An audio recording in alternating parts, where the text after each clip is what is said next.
fantaisie des petits historiens. Montons dans la machine à remonter le temps. Attachez vos ceintures et c'est parti! Bienvenue au Moyen-Âge, vous écoutez Shaina et Charlotte. Tout au long de cette émission, nous vous faisons revivre le Moyen-Âge. Tout de suite, le Flash Info vous ramène entre l'an 400 et l'an 1000. Quelle fantaisie! Bonjour à tous, aujourd'hui nous allons vous communiquer 5 informations très importantes. Commençons par le baptême de Clovis. Il s'est fait baptiser pour une raison. Sa femme le voulait, et lui, il lui avait promis. En 496, à Reims, Clovis s'est fait baptiser avec ses 3000 soldats. Il est devenu chrétien. Nous enchaînons avec une bien triste information. Clovis ne fait plus partie des nôtres. Il nous a quittés en 511. Il avait conquis un magnifique royaume. Mais hélas, les rois suivants n'ont pas assuré. Ils ont perdu l'argent et le pouvoir. On les appelle même les rois fainéants. Voici une troisième information un peu plus joyeuse. Pépin le Bref devient roi. Mais savez-vous qui est Pépin le Bref? C'était le fils de Charles Martel. Mais rappelez-vous, le fameux soldat qui a empêché les Arabes d'envahir la France. Et voilà qu'on enchaîne sur une très bonne information. Charlemagne se fait couronner. Mais c'est super! Et pas par n'importe qui, par le pape en personne, à Rome, en Italie. Mais quel chanceux ce Charlemagne! Et en plus, il se fit un sacré empereur et agrandit de plus en plus son royaume. Est-ce qu'il va être à la hauteur? Quelques années après son couronnement, en 814, Charlemagne est mort. C'était un grand concurrent, un bon administrateur et un très bon défenseur. Mais heureusement, Charlemagne laissa un très grand royaume pour ses 3 petits-fils. Alors le royaume a été partagé en 3 lors du traité de Verdun en 843.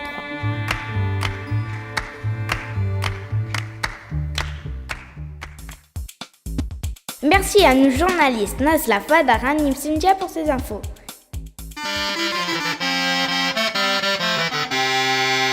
Préparez vos balbuchons et voyagez à travers le royaume. Choisissez de la Bourgogne pour profiter de sa cuisine exquise. Vous préférez bronzer toute la journée? En Aquitaine, il faut aller.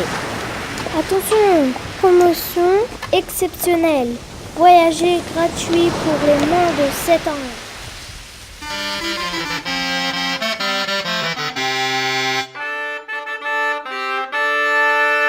Il est 15h sur Vibration Valais, vous écoutez la fantaisie des petits historiens. Comme chaque mois, nous accueillons nos 2 historiens spécialistes des rois du Moyen-Âge. Bonjour Nicolas, bonjour Elias. Bonjour les auditeurs, Clovis a été un roi très célèbre, car c'était le premier roi. J'ai retrouvé dans les archives de notre émission une interview de Clovis. Écoutez bien, vous allez comprendre que ce roi était très autoritaire. En direct devant Clovis. Bonjour Clovis, comment allez-vous? Je vais bien. Sur le vase de Soissons, pourriez-vous nous expliquer comment ça s'est passé? Sur le vase de Soissons? Eh bien, un jour qu'on avait gagné la guerre, j'ai demandé à un de mes soldats de me ramener le vase. Puis un autre soldat a pris le vase et l'a jeté par terre. J'ai retenu cet événement pendant 1 an. 1 an! Puis, un jour qu'on était tous réunis, j'ai reconnu celui-ci qui avait cassé le vase. J'ai pris sa hache, je l'ai jeté à terre, je lui ai fracassé la tête. Je veux que tout le monde comprenne, je veux que tout le monde le sache. C'est moi le plus fort et c'est moi le plus puissant. Ouah! Merci beaucoup pour cette interview Clovis. Elias vous a présenté un document sur Clovis. Moi, j'ai choisi de rendre hommage à Charlemagne. Ce fut un très grand empereur. Il a créé des écoles, il a organisé la justice. Mais surtout, il a beaucoup agrandi le royaume carolingien. C'était un grand combattant, très courageux, comme nous le montre le document d'archives que nous écoutons tout de suite.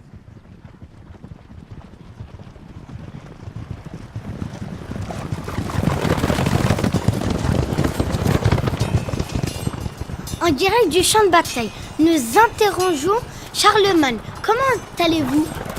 Je vais fort bien. Comment la guerre de Saxe s'est déroulée? Elle s'est bien passée, mais pour l'instant, les Saxons sont encore en train d'attaquer beaucoup de nos soldats et ils mangent leurs prisonniers. Vous saviez ça? Et nous qui croyons que les barbares s'étaient éteints depuis des années, nous ne savons pas qu'il existait encore une race d'humains comme les Saxes. Combien de territoires avez-vous gagné? Beaucoup d'hectares. Et nous avons surtout gagné beaucoup d'hectares, mais au nord. Cette bataille a été très dure. Dure a été cette bataille, mais elle n'est pas encore finie. Comme je vous le disais, beaucoup de Saxons sont encore en train d'attaquer nos soldats. Pensez-vous que les Saxons pourraient encore vous attaquer? Eh bien, oui, les Saxons, comme je vous l'ai dit, sont comme des barbares. Ils pourraient encore nous attaquer. Mais pour l'instant, nous sommes les vainqueurs. Merci beaucoup, Charlemagne, pour cette interview en direct du champ de bataille.